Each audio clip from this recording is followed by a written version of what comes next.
Hello children, in previous lecture we discussed about chapter number 7 in history.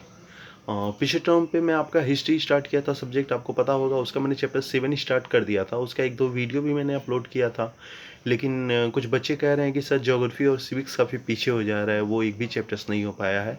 तो ऐसा करते हैं, आपके हिस्ट्री को वो चैप्टर नंबर 7 पे रोक देते हैं, जहाँ तक पढ़ाया है वहीं रोक देते हैं उसको। यानी चैप्टर 6 तक आपका समझिए हिस्ट्री पढ़ाया गया है। फिर नेक्स्ट वीडियो जब भी मैं हिस्ट्री का बनाऊंगा तो आपका मैं चैप्टर नंबर 7 फिर से स्टार्ट करूँगा स्टार्टिंग से।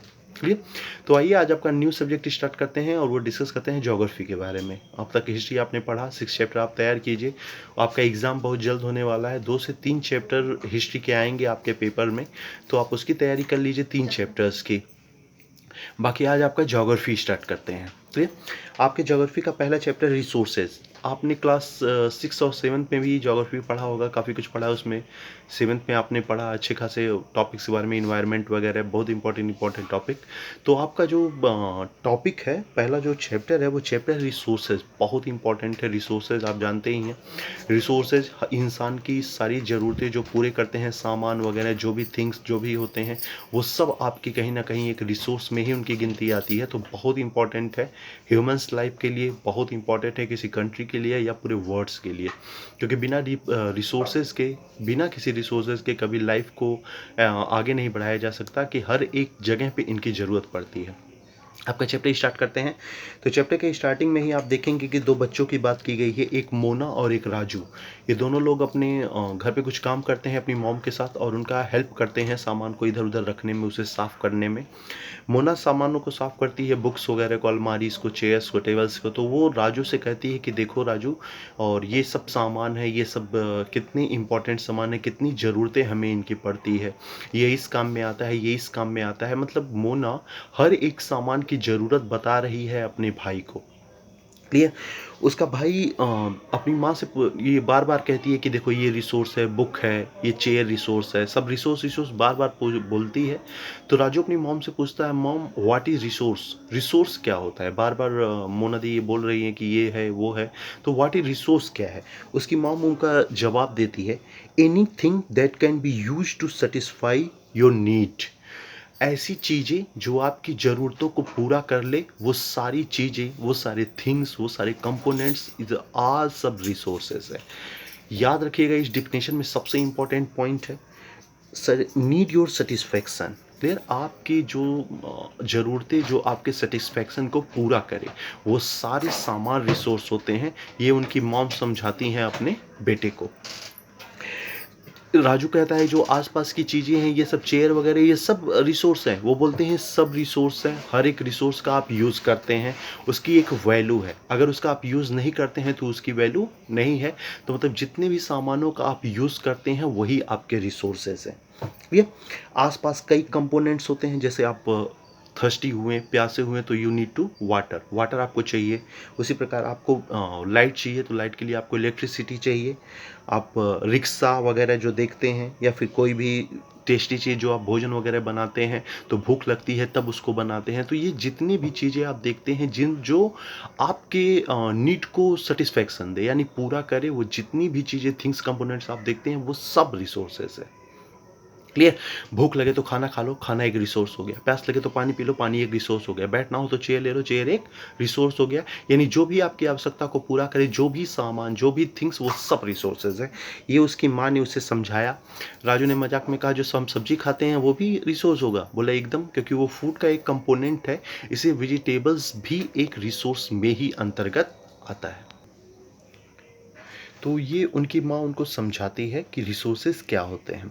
इसमें एक वर्ड आया यूटिलिटी, इसी को कहते हैं यूजबिलिटी। क्लियर? मतलब जिन सामानों की आपको आवश्यकता है तभी वो रिसोर्स है, अगर उनकी आवश्यकता उस समय नहीं है तो वो रिसोर्स नहीं कहलाते हैं। वर्ड किसी यूटिलिटी यानी यूजबिलिटी वो होता है जो किसी भी कंपोनेंट को, किसी भी थिंग्स को एक रिसोर्स बनाता है। यानी यूजबिलिटी मीन्स या यूटिलिटी मीन्स क्या होता है? उपयोगिता, इंपॉर्टेंस, ज़रूरतें। अगर आपको प्यास नहीं लगी है, आप पानी नहीं पिएंगे, तो पानी एक रिसोर्स नहीं कहलाएगा। यानी रिसोर्स कोई चीज़ें तभी कहलाती हैं जब उनका यूटिलिटी हो। यानी यूटिलिटी ही वर्ड है, यूजबिलिटी वो वर्ड है जो किसी भी पदार्थ या किसी कंपोनेंट्स को वो आपका रिसोर्सेज बनाती है। क्लियर? आगे डिस्कस किया गया है, राजू क्वेश्चंस करता है अपनी माँ से कि जब रिसोर्स के बारे में वो काफ़ी जान जाता है तो उसके वो और उसकी बहन दोनों क्वेश्चंस करते हैं अपनी माँ से, माँ रिसोर्स कैसे बनता है, ठीक, रिसोर्स कैसे बनता है। उसकी माँ उसका आंसर देती है, जब उसकी कोई वैल्यू हो। क्लियर, जब किसी चीज़ की कोई वैल्यू होती है तो वैल्यू के अकॉर्डिंग ही रिसोर्स बनता है। अगर किसी सामान की कोई वैल्यू नहीं है तो रिसोर्स नहीं बन पाएगा। यहाँ मैं आपको 3 वर्ड्स बता चुका। सबसे पहले बात किया एक वर्ड की, रिसोर्स क्या होता है। दूसरा मैंने डिस्कस किया यूटिलिटी क्या होता है। और थर्ड मैंने डिस्कस किया वैल्यू, यानी जिस सामान की वैल्यू हो तभी रिसोर्स बनेगा, नहीं तो रिसोर्स नहीं बनेगा। क्लियर। वैल्यू मीन्स क्या होता है, वर्थ। वर्थ मीन्स आप समझते ही होंगे, एक तरह का समझिए पैसा, नहीं पैसा नहीं मान लेते हैं, वर्थ में सब कुछ आ जाता है, यानी संपत्तियां वंपत्तियां जो हैं वो सब वर्थ में आ जाती है। तो वैल्यू इज वर्थ। वैल्यू क्या है, एक वर्थ है। वैल्यू के भी अलग अलग टाइप हैं। कुछ वैल्यू इकोनॉमिक होते हैं, यानी ऐसी चीज़ें जिन रिसोर्सेज की ज़रूरत आपको इकोनॉमिकली पड़ती है वो कहलाते हैं इकोनॉमिक रिसोर्सेज। क्लियर। जैसे आपका मेटल हो गया, मेटल एक बहुत बड़ा रिसोर्स है जिसका आप क्या होगा, इकोनॉमिक वैल्यू है उसका, क्योंकि मेटल्स का आप लोग यूज़ करते हैं अच्छा खासा, तो क्या हो गया, इकोनॉमिक वैल्यू। लेकिन ज़रूरी नहीं हर एक सामान का इकोनॉमिक वैल्यू ही हो सकता है किसी सामान का इकोनॉमिक वैल्यू ना हो। जैसे आपका एग्जाम्पल एक दिया है, ब्यूटीफुल लैंडस्केप। क्लियर। अब ब्यूटीफुल लैंडस्केप का कोई इकोनॉमिक वैल्यू नहीं है। यानी जो वैल्यू होते हैं, मतलब किसी सामान की जो वैल्यू होती है, वैल्यू को भी 2 टाइप से बांट दिया गया है। एक होता है इकोनॉमिक वैल्यू, एक होता है नॉन इकोनॉमिक वैल्यू। इंपॉर्टेंस दोनों का है। किसी भी इंसान के लाइफ में दोनों का इंपॉर्टेंस है, चाहे वो इकोनॉमिक वैल्यू हो या नॉन इकोनॉमिक वैल्यू हो, इंपॉर्टेंस दोनों का है। इकोनॉमिक वैल्यू ऐसी चीजें जिनसे आप वर्थ अच्छे रूप में प्राप्त होता है। बहुत सारी ऐसी चीजें होती हैं जिनसे आप वर्थ प्राप्त नहीं करते, लेकिन उसका भी इंपॉर्टेंस हमारी लाइफ में जरूर है। ये सब उसकी माँ समझाती हैं कि वैल्यू क्या होता है, रिसोर्स क्या होता है, कैसे कोई यूटिलिटी क्या होता है, ये सब उनकी माँ समझाती हैं। इसी में वो एक एग्जांपल देती है कि बेटा लाओ मैं तुम्हें इकोनॉमिक वैल्यू समझाती हूँ, इकोनॉमिक वैल्यूएबल समझाता हूँ। इकोनॉमिक वैल्यूएबल क्या है, देखो, कहती है जैसे तुम्हारी ग्रैंड माँ घर घर में है, वो होम रेमेडीज करती है। होम रेमेडीज मीन्स मतलब जो सामान है घर के वगैरह को उसको सेल करती है, बेचती है। तो उससे जो पैसा मिलता है या थोड़ा बहुत जो पैसा मिलता है वो तुम्हारा नॉन इकोनॉमिक वैल्यूएबल है, उसकी कोई वैल्यू नहीं है, नॉन इकोनॉमिक वैल्यूएबल है। लेकिन अगर उसका वो पेटेंट करा दे, मतलब कोई सामान रेमेडीज बनाया, उसका वो पेटेंट करा दे, और पेटेंट कराने के बाद उसे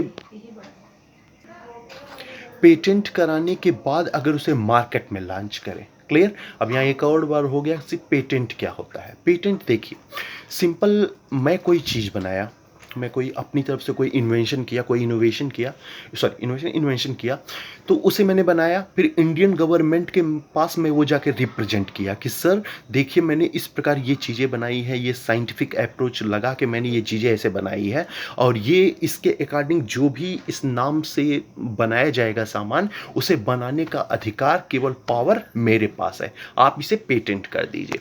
तुरंत इंडियन गवर्नमेंट का जो डिपार्टमेंट है वो साइन मारेगा उस पर, जो कमर्शियल डिपार्टमेंट है वो उस पर साइन मारेगा, यानी अब वो सामान मेरे नाम से पेटेंट हो गया। यानी अगर मेरे उस नाम का यूज कोई और मार्केट में करेगा तो वो मुझे पैसा देगा। ये है इकोनॉमिक वैल्यूएबल। दोनों में डिफरेंस है। इकोनॉमिक वैल्यूएबल वो नहीं था जो उन्होंने होम रेमेडीज को बेचा, नहीं वो नहीं है। जब हमने गवर्नमेंट के सामने उसे पेटेंट कराया, यानी वो रजिस्टर्ड हो गया, वो सामान मेरे नाम से, अब जो उस सामान को बेचेगा तो वो हमें पैसा देगा, वो है इकोनॉमिक वैल्यूएबल। तो ये केवल इंडिया में भी नहीं, वर्ल्ड में भी होता है। जैसे इंडिया ने कोई इन्वेंशन किया, जैसे राइस का कोई न्यू वैरायटी ले आया, राइस का न्यू वैरायटी मान लियो बासमती ले आया, पहली बार बासमती लॉन्च हुआ इंडिया के द्वारा। इंडिया ले गया इंटरनेशनल डिपार्टमेंट के पास, रेवेन्यू डिपार्टमेंट के पास, उसने कहा ऐसा है मेरे इंडिया ने बासमती नामक एक राइस प्रोड्यूस किया है। तो इंटरनेशनल देखेगा, अच्छा बासमती इसका नाम है, बोला हाँ बासमती इसका नाम है, ये प्रोड्यूस किया गया है इंडिया के द्वारा। तो वो इंटरनेशनल जो है डिपार्टमेंट है रेवेन्यू, वो उस पर साइन मारेगा कि लो भैया बासमती के नाम से आपको पेटेंट किया गया। क्लियर।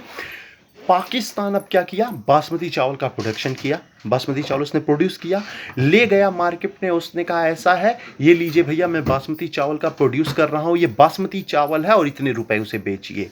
तुरंत इंटरनेशनल रेवेन्यू डिपार्टमेंट उन्हें रोकेगा, बोलेगा ऐसा ये बासमती है, वो कहेगा हाँ बासमती है। उन्होंने कहा ऐसा इंडिया ने इसके लिए पेटेंट कराया है, आप जाइए पहले इंडिया को पैसा दीजिए क्योंकि आपने उसके नाम का यूज़ किया। तो पेटेंट केवल इंडिया में ही नहीं होता, पेटेंट वर्ल्ड में भी होता है। जो नए नए आप देखते हैं, गोदरेज नाम दिया गया, वो तो पेटेंट कराया, गोदरेज के नाम से जितनी भी चीज़ें बनती हैं वो सब गोदरेज के मालिक का है।